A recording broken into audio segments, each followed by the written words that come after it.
ባለፉት 2 ዓመት የነበሩ የኪራይ ውሎች መጠናቀቃቸውን ተከትሎ ከ50 እስከ 100% የሚደርስ የኪራይ ጭማሪ በተከራዮች ላይ እየተደረገ ነው የሚል መረጃ እየወጣ ይገኛል። በተለይ ደግሞ በአዲስ አበባ ከተማ ለ2 ዓመት ተጥሎ ሲተገበር የቆየው የኪራይ ውል ሊጠናቀቅ ጥቂት ጊዜ ቀርቶታል። ይህን ተከትሎ በአሁኑ ወቅት በከተማዋ በቤቶች ላይ እጅግ ከፍተኛ የተጋነነ የዋጋ ጭማሪ እየተደረገ መሆኑን የህዝብ ሮሮች እየተመለከትኩኝ ይገኛል። በተለይ ደግሞ በከፍትዩብም እየደወሉ አስተያየታቸውን የሚሰጡ አከራይና ተከራዮችም አሉ። እነዚህንና ሌሎች ከዚህ ጋር በተያያዘ መረጃ ወጥቷል። በተለይም ደግሞ የኢትዮጵያ ሸማቾች መብት ተቆርቋሪ ድርጅት የሚባለው ይህንን በተመለከተ ጥናት አጥንቼ የደረስኩበት አንድ አንገብጋቢ ጉዳይ አለ ብሏል። እሱንም ጉዳይ ነግራቸዋለሁ። ሰላም፣ እንዴት አላችሁ? የከፍትዩብ አድማጭ ተመልካቾቻችን፣ ቤተሰቦቻችን እንዴት አላችሁ? በያላችሁበት ሰላምታ ይድረሳችሁ። የዛሬው ቪዲዮአችን በዚህ ጉዳይ ላይ ይመለከታል። በተለይ ደግሞ በባለፈው ቪዲዮ ጋር ተያይዞ በርካታ የከፍ ተመልካቾች በ0953988821 እየደወሉ ሀሳባቸው መጠየቅ ጀምሯል። በተለይ ደግሞ አከራዮች በዛ ይላሉ። በተለይ የህግ ተጠያቂነታቸውንና እንደዚሁም ደግሞ ህግ እስከምን ድረስ እንደሚፈቅድላቸው እየደወሉ ይጠየቁም አሉ።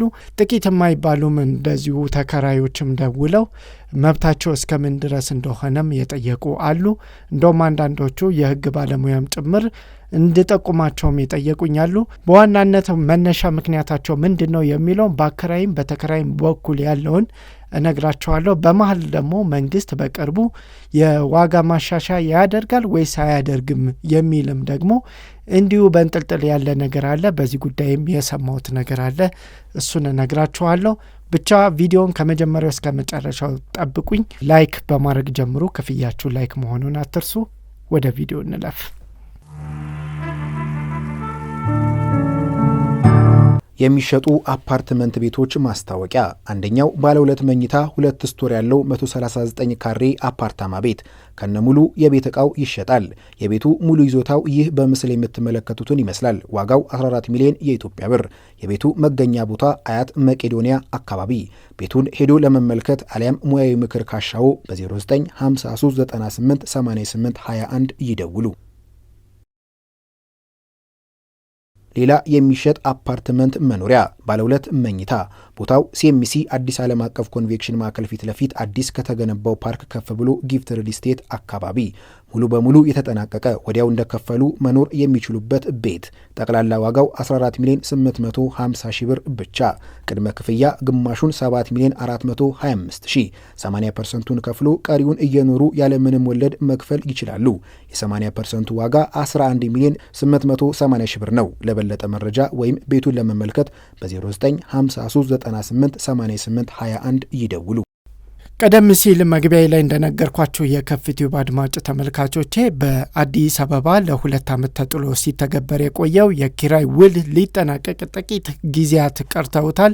ይህን ተከትሎ በአሁኑ ወቅት በከተማዋ በቤቶች ላይ እጅግ ከፍተኛ የሆነ የተጋነነ እየተባለ የሚጠራ የዋጋ ጥሪ እና የዋጋ ጭማሪ እየተደረገ መሆኑን ለማወቅ ተችሏል። በተለይ በኮንዶሚኒየም ቤት ላይ እየተደረገ ያለው ጭማሪ አሁን ላይ ከሚሰማውና ከዚህ በፊት ታይቶ በማይታወቀው ሁኔታ ከፍ እያለ መምጣቱን ተነግሯል። ይህ ሁኔታ ደግሞ መነሻው አከራዮች ከዚህ በኋላ ቤታችን ላይ ጭማሪ ማድረግ ስለማንችል አሁን የሚጠበቀውን ጭማሪ ማድረግ ግዴታችን ነው ሲሉ ይደመጣሉ። እንደዚሁም ደግሞ ተከራዮችም ቤታችንን አይለቁልንምና 2 ዓመት ከሞላም በኋላ በፈለኩት ዋጋ እኔው ራሴ በፈለኩት ዋጋ ላከራየው ፈልጋለሁ የሚሉ አከራዮች በብዛት መምጣታቸውን እያስተዋልኩኝ ይገኛል።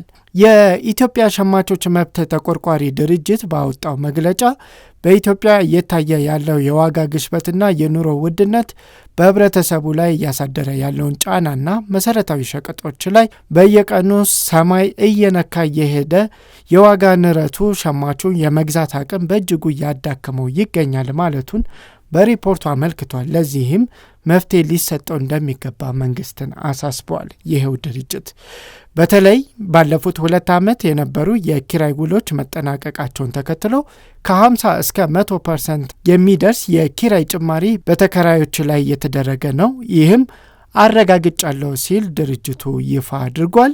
የሸማቹ የመግዛት አቅም መዳከም ደግሞ አጠቃላይ ሀገራዊ ኢኮኖሚ አቀዝቅዞታል። በተጨማሪም በነዳጅ አቅርቦት ስርጭት እጥረትና የዋጋ ጭማሪ ደግሞ ችግሩን አባብሶታል ሲል ድርጅቱ ይፋ አድርጓል።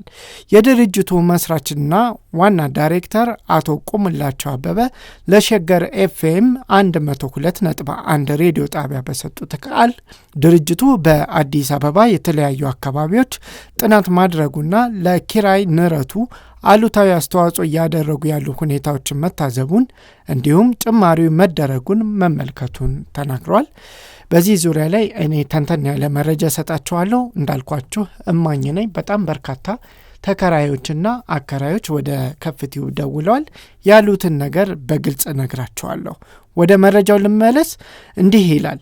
በሌላ በኩል በአከራዮች ላይ የተጣለው ከፍተኛ የታክስ መጠን አከራዮች ይህንን ታክስ ወደ ተከራዩ እንዲተላለፉና ከውል ውጪ ተጨማሪ ክፍያ እንዲጠይቁ ምክንያት ሆኗል ያሉ ሲሆን ለዚህም ከመንግስት መፍትሄ ይፈልጋልን ብሏል። ድርጅቱ መንግስትና የሚመለከታቸው አካላት አንደኛ የኑሮ ውድነቱን፣ ሁለተኛ የዋጋ ግሽበቱን፣ ሶስተኛ የነዳጅ ዋጋ ጭማሪውንና እጥረቱ በማዕቀፍ ለመፍታት የሚያስችል ከዚህም በላይ የተቀናጀ ርብርብ ሊደረግ እንደሚገባ ማስገንዝበዋል። የቤት ኪራይን በተመለከተ የቤት ኪራይ ውድነትን ለመከላከል ምን መፍትሄ አለ የሚለውን ድርጅቱ ሲያመለክት መንግስት በሕገ መንግስቱ በተደነገገው መሰረት አቅም በፈቀደ መጠን ለሁሉም ኢትዮጵያውያን መኖሪያ ቤት እንዲኖራቸው የማድረግ የፖሊሲ ዓላማና ኃላፊነት አለበት ሲል አትቷል። የመጀመሪያ ቤት አቅርቦት መሰረታዊ የሰብአዊ መብት ጉዳይ በመሆኑ በአቅርቦቱን ለማሟላት ከሚደረገው ጥረት ጎን ለጎን በከተሞች ያለውን የቤት ኪራይ ዋጋ የማህበረሰቡን የመግዛት አቅም ያገናዘበና ተመጣጣኝ እንዲሆን የማድረግ የመቆጣጠርና የማስተዳደር ህጋዊ ግዴታን ሊወጣ እንደሚገባ አመልክቷል። ይህ አስፈላጊ ጣልቃ ገብነት የአከራዮችና ተከራዮች መሰረታዊ መብቶችና ጥቅሞች ሚዛኑን በጠበቀ መልኩ ለማስተናገድ የሚያስችል ግልጽነትና ተጠያቂነት ያለው አሰራር ለመዘርጋት ወሳኝ እንደሆነም ተገልጿል። ከተማ አስተዳደሩ ምን አለ? የአዲስ አበባ ከተማ አስተዳደር የ2 ዓመት የቤት ኪራይ ውሉ በመጪው ሰኔ 30 2018 ዓ.ም የሚያበቃ መሆኑን ገልጿል። ይህን አስመልክቶ ጥናት እያስጠና መሆኑን ተናግሯል። በጥናቱ መሰረት የኪራይ ዋጋ ባለበት እንደሚቀጥል አሊያም ባለበት የገበያ ዋጋ መሰረት የሚጨምር ወይም የሚቀንስ መሆኑን ለማህበረሰቡ በቅርቡ እንደሚያሳውቅ የሸገር ኤፍኤም 102.1 ሬዲዮ ጣቢያ ዘግቧል። ክቡራን አድማጮቻችን እንደተመለከታችሁት መረጃው በዚህ መልኩ ወጥቷል። አሁን እየሆነ ያለው ሁኔታ ትንሽ ግራ ያጋባል።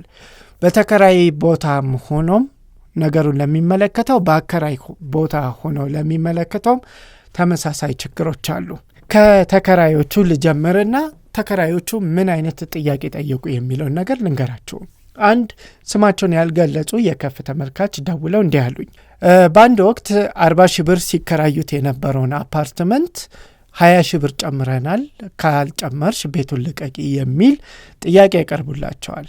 ከዛ በዚህ ሳይስማሙ እየተደራደሩና እየተነጋገሩ ያለ ደግሞ አንድ ደላላ ነኝ ያለ ደግሞ ሁሉንም አውቃለሁ የሚል ሰው ገብቶ መሀል ላይ ተጨማሪ 30 ሺህ ብር እንዲጨምሩ ይጠይቃል። ምክንያቱም ቤቱ እናንተ በትለቁ 90 ሺህና 100 ሺህ ይከራያል የሚል ጥያቄ ያቀርባሉ። በዚህ መሀል ሆነው ነው እንግዲህ ተጨንቀው ምን ላድርግ፣ አካባቢውን እፈልገዋለሁ፣ ቤቱንም እፈልገዋለሁ፣ ግን የተባለውን ያክል ደግሞ ጭማሪ መጨመር አልችልምና ህጉ ምን ይላል የሚል ጥያቄ ለከፍቲዩብ አቅርበው ነበረ። ከፍቲዩብም የሚመልሰው ምላሽ መልሶላቸዋል። እንዲሁ ደግሞ አንድ አከራይ ደግሞ ደውለው ነበረ። ሳምፕል ነው እየነገርኳቸው ያለሁት፣ በእውነት ነው ምላችሁ፣ ምንም ውሸት እየዋሸው አይደለም። በትክክል በ0953 9888 21 ላይ በቀጥ ደውሎ የተጠየቅኩትን ነው የምነግረው። አከራይ ደግሞ አብዛኞቹ አከራዮች ማለት ይቻላል ተከራዮችን ቢያስወጡ በተለይ ደግሞ ባለፉት 2 ዓመት ምንም አይነት ጭማሪ አድርጎ ማያውቁ ተከራዮች መሆናቸውን ገልጸው ቢያስወጡ ህጉ ምን ሊያደርጋቸው እንደሚችል የጠየቁ ናቸው። ከነዚህ 2 ጉዳዮች ምንማረው ነገር ምንድነው? አከራይ ለማባረር ነው ወይም ከቤቱ ለማስወጣት ነው የሚፈልገው። ተከራይ ደግሞ ቤት ላይ መለስተኛ ጭማሪ እንጂ አሁን ያለውን የዋጋውን ጭማሪ የመጨመር ፍላጎት እንደሌለ ነው። በዚህ መካከል ታዲያ እንዴት ነው ሁለቱ ሊታረቁ የሚችሉት የሚለው ነገር አንድ እኔ ያስተዋልኩት ነገር አለ። ህጉ እንዲሁ ግልጥ ብሎ ተቀምጧል። ለምሳሌ ልንገራችሁ 2 መሰረታዊ ስህተቶችን እኔ አስተውያለሁ። አንደኛ አከራይ እኔ ተከራዩን በቃ ቤቱን ስለምፈልግ ወይም ልኖርበት ወይ ሌላ ነገር ነው ብሎ የሚያስለቅቀው ከሆነ ከመጀመሪያው ክፍያ በዘለለ ማከራየት እንደማይችል ከዚህ በፊት የሰራውላችሁ ቪዲዮ ላይ ነግሬያችኋለሁ አይደለ? አሁን ብዙ አከራዮች በህግ ፍቃድ ያላቸው ይመስላቸዋል። ተከራዩን ካስወጡ በኋላ ቤቱን ቀለምና ሌሎች ነገሮችን ካደሱ በኋላ በፈለጉት ዋጋ ማከራየት የሚችሉ ይመስላቸዋል። በህጉ መሰረት ይሄ ክልክል ነው። በቃ ይሄን ማድረግ አትችሉም። አከራዮች ቀድሞ ተከራይቶ በነበረው ዋጋ ነው ልታከራዩት የምትችሉት። ወይም ደግሞ መንግስት መጨረሻ ላይ መጥቶ ሰኔ 30 ላይ አሁን ያለው ኢኮኖሚያዊ ሁኔታ ይሄ ስለሆነ በዚህን ያህል % እንድትጨምሩ ፈቅጃለሁ ብሎ ከሰጠው ሬት በስተቀር መጨመር አይቻልም። ከዚህ ውጭ ከሄዳችሁ ህገ ወጥ ነው። ከዚህ በላይ ምን አይነት አማርኛ እንደምገልጽ አላቅም። ከዚህ በላይ ከሄዳችሁ በህግ ያስጠይቃችኋል። ነገር ግን አሁንም አብዛኛው አከራይ ግን እየፈለገ ያለው ምንድነው? ተከራይ ማስወጣት ነው። ተከራይን ካስወጣ በኋላ ቤቱን አድሶ እንደፈለገው ዋጋ ቆልሎ ለማከራየት ይፈልጋል። ይሄ ከምን አመጡት ካላችሁ የመንግስት ሰዎች እየሰማችሁ ከሆነ አንድ ፍንጭ ልስጣችሁ። ውሎች በስምምነት እንደሚደረጉ መቼም ለእናንተ አልነግራችሁም። እናንተ ፊት ሲመጡ እናንተ የምትፈልጉትን ዋጋ ውሉ ላይ ያስፍረው ይዋዋላሉ። ነገር ግን አብዛኛው አከራይና ተከራይ መጀመሪያ ጨርሶ ነው የሚመጣው። በምን ይሄን ያህል ከፍ አድርገ ይሄን ያህል እንደዚህ ታደርጋለህ፣ ምክንያቱም እኔ ከፍ ማድረግ ስለማልችል በዚህ የምትስማማ ከሆነ መግባት ትችላለህ፣ ካልሆነ ግን ይቀራል፣ እኔ ሌላ አማራጭ ፈልጋለሁ የሚል ሁኔታዎች ይመጣሉ። በዛ ምክንያት ተከራይ ሳይወድ በግዱ አከራይ የሚያቀርብለትን አማራጭ ይቀበላል። እንግዲህ ልብ አድርጉ፣ ሳይወድ በግዱ በመንግስት የሆነ በቃ መጨመር አይቻልም ስላለ ብቻ ህግ ስላወጣ ብቻ ይህንን ያስፈጸመ ይመስሏል። ነገር ግን አከራይና ተከራይ ደግሞ ተስማምተው የሚመጡበት ነገር አለ። ታዲያ እዚህ ላይ ህጉ ምንድነው ጥቅሙ ካላችሁ በእኔ አንድ ጥያቄ ነው ያለኝ። ምንድነው ጥቅሙ?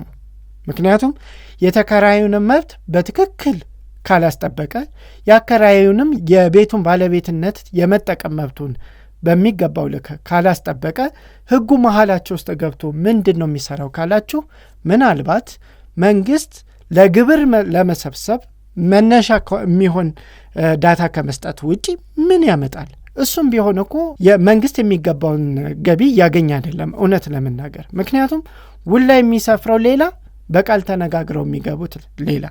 ስለዚህ እንዴት ነው ይህንን ነገር የምታስታርቁት የህግ ባለሙያዎች የሚለው ለእናንተ ተዋለሁ። መሬት ላይ ያለው ትልቁ እውነት ግን ይሄ ነው። ይህንን በመናገሬ አከራዮች ሊደብራቸው ይችላል። ተከራዮች ደግሞ ሳይ እውነቱን ንገርልን ሊሉኝ ይችላሉ። ግን ለእውነት ከመቆም ወደ ኋላ ማለት አልፈልግምና እውነቱ ይሄ ነው። ስለዚህ የተወደዳቸው የከፍ ተመልካቾች አሁንም ደግሜ ደጋግሜ ላለው ለመንግስት ሰዎችም ማለት የምታስተዳድሩ ሰዎችም የህግ ባለሙያዎችም እንዲሁም አከራይና ተከራዮች እምለው ነገር አለኝ። እኔ እንደ አንድ አዘጋጅ ምንድነው ህግ እውነተኛ ህግ ሆኖ የዜጎችን መብት በሚገባ እንዲያስተገብር ሁላችንም እንፈልጋለን። ለምሳሌ አከራይ በንብረቱ የማዘዝ መብቱ እንደተጠበቀ ሆኖ እንዲተሳሰቡ ምቹ ሁኔታን የሚያመቻች ህግ እንዲኖር እንመኛለን። ተከራይ ደግሞ የተከራይነቱ መብቱ እንዳለ ሆኖ የተከራይነት ግዴታውን ደግሞ በአግባቡ የሚጠበቅበትን በመወጣት እንዲያከብር የሚያስገድድም ህግ እንዲኖር እንፈልጋለን። ምክንያቱም ሰው ላቡን ጠብ አድርጎ ከባንክ ተበድሮ ሌሎች ወጪዎችን አውጥቶ ከዘመድ አዝማድ ሁሉ ነገር አድርጎ አልበላም አልጠጣም ብሎ ውጭ ሀገር ተንከራቶ የሰራው ቤት በቤቱ ለመጠቀም ነው እንጂ ለሌሎች የቻሪቲ አገልግሎት ለመፍጠር አይደለም። ይህንን ተከራዮች በሚገባ ልትረዱ ይገባል። በአንጻሩ ደግሞ አከራዮች ደግሞ ተከራዮች ገንዘብ አይፈለፍሉም ወይም ከቅጠል ላይ አይሸመጥጡም። እናንተ የሚያስጨንቃችሁ የኑሮ ውድነት ተከራዩ ጋርም አለ። እንደውም በእነሱ ይብሳል። ልብ አድርጉ፣ በእነሱ ይብሳል። እርግጥ ነው በአመቱ መጨረሻ አሁን በአመት 4 ጊዜ ሆኗል። የአመቱ መጨረሻ ላይ የሚከፈለው ግብር ለ4 ሲዝን ተከፋፍሎ በየ3 ወሩ ወይም በየሩብ አመቱ ማለቂያ ላይ እንዲከፈሉ አዲሱ አዋጅ መጥቷል።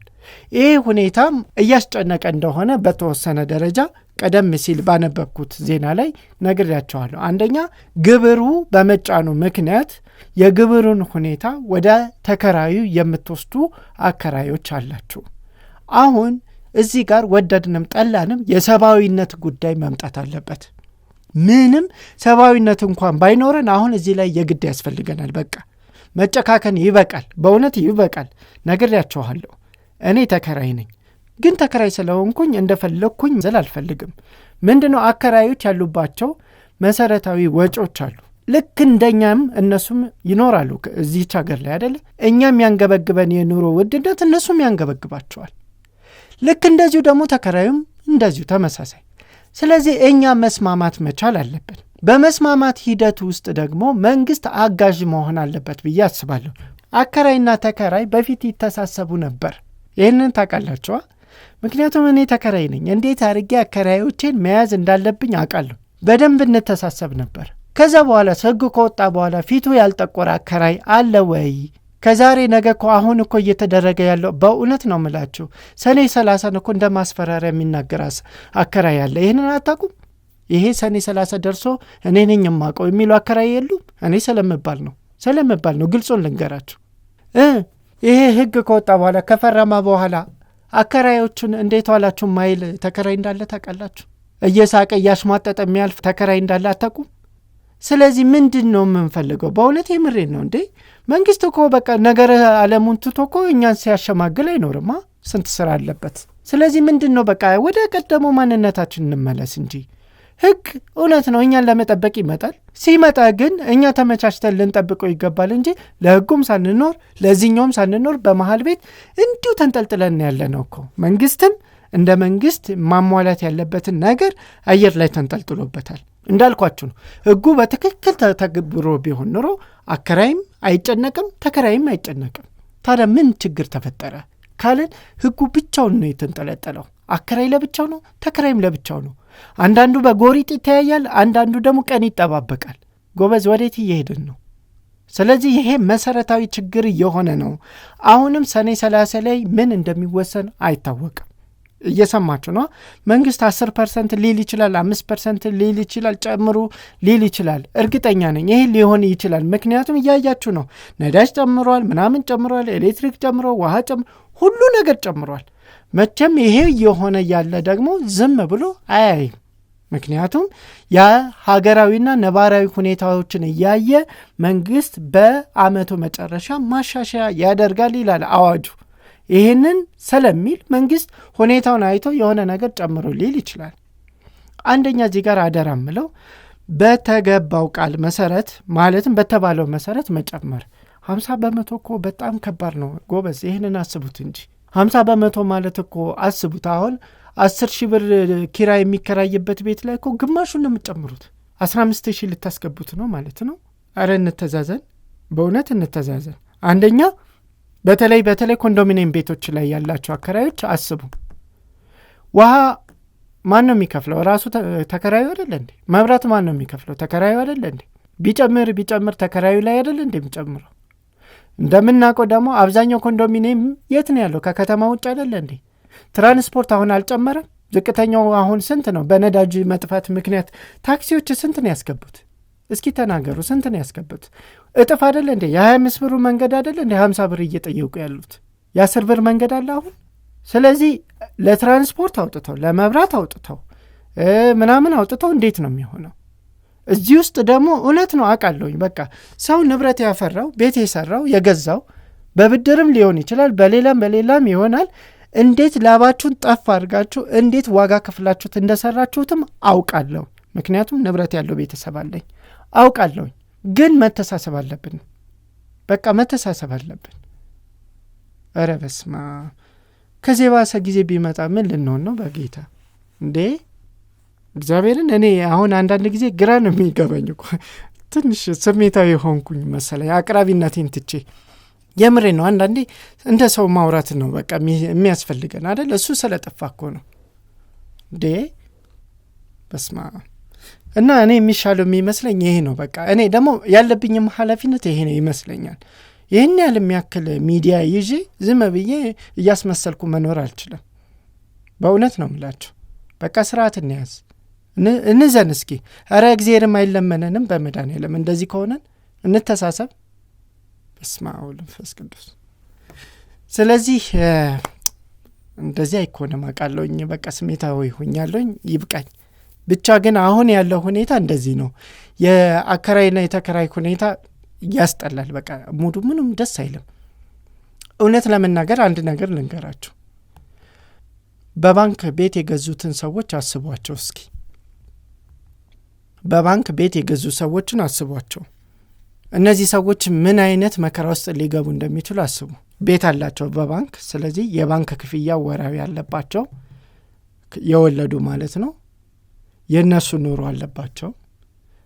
አንድ ነገር ተከራዮች እንድታውቁ የምፈልገው ሰው ቤት የሚገዛው ኑሮዬ ይሻሻላል፣ ነገ እለወጣለሁ፣ ዛሬ ሳልበላ ዛሬ ቆሎ በልቼም ቢሆን እዳዬን ጥርሴን ነክሼ ጨርሼ ነገ ምቹ ሁኔታ ኖራለሁ ብሎ ነው የሚጀምረው።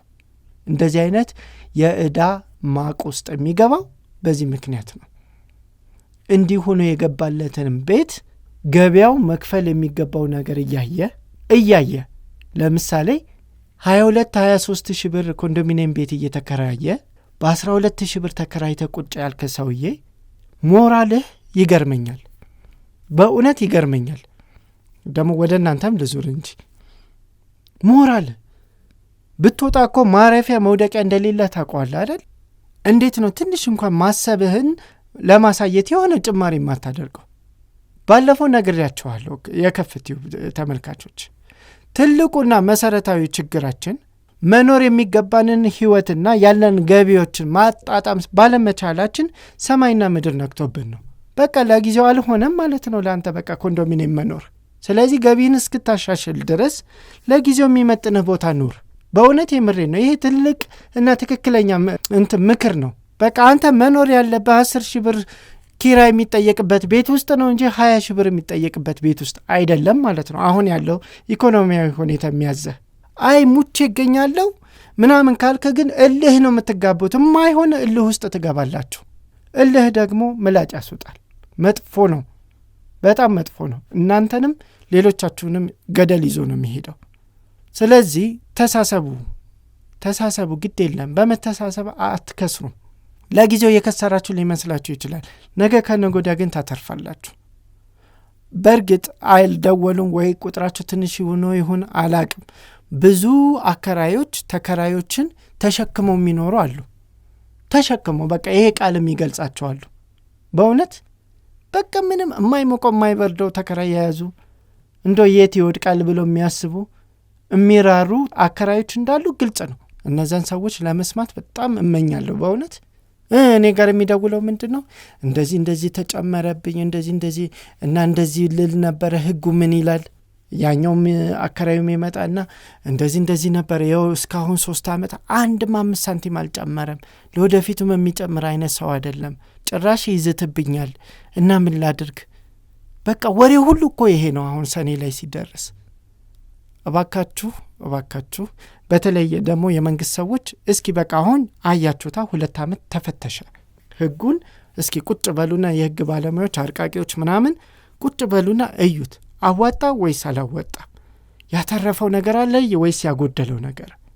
እኛ ህዝቡን ጠቀም ነው ወይስ ጎዳ ነው? እስኪ መርምሩት። አሁን እውነት የምሬን ነው። እስኪ ተከራይ መስላችሁ ሂዱና የኪራይ ዋጋን ጠይቁ። እናንተ አከራይ ብትሆኑ ህግ አውጪዎች ራሱ በዛ ኪራይ እየተጠራ አያስፈልግም ዝቅ አድርገህ ተከራይተ ኑር ትላላችሁ። እማታረጉትን ነገር ህዝቡ እንዲያረግ አትጠይቁ። ስለዚህ አሁንም ቁጭ ብሎ ህዝቡን በትክክል ማኔጅ ሊያደርግ የሚችል እና መንግስትም ሊጠቀምበት የሚችል አሁን መንግስት እመኑኝ ምንም አይጠቀምም። በተለይ ከዚህ በኋላ ደግሞ አይጠቀምም። እንዴት ካላችሁኝ መንግስት ከመጀመሪያው የኪራይ ዋጋ ላይ ትንሽ ፐርሰንት እየጨመረ የዛን ግብር ካልሰበሰበ በስተቀር አሁን በትክክል ፋክት መሬት ላይ የቤት ዋጋ ስንት የሆነ እንደሆነ መረጃው ኦፊሻል በሆነ መንገድ ስለማያገኘው ተገቢውን ግብር መሰብሰብ አይችልም። ታዲያ ምኑ ነው የተጠቀመው? መንግስትስ እንዲሁ አጉል ጥርስ ውስጥ አስገባው እንጂ። ስለዚህ አሁንም የምለው ነገር በቃ ቆም ብሎ አሁን የሚታይበት ጊዜ ይመስለኛል። እንደዛ ይመስለኛል ሳስበው። እስኪ ቆይ ብለን እስኪ እንመልከተው። እንዴት ነው ህዝቡ እየኖረበት ነው? ይሄ ህግ እየገዛው ነው?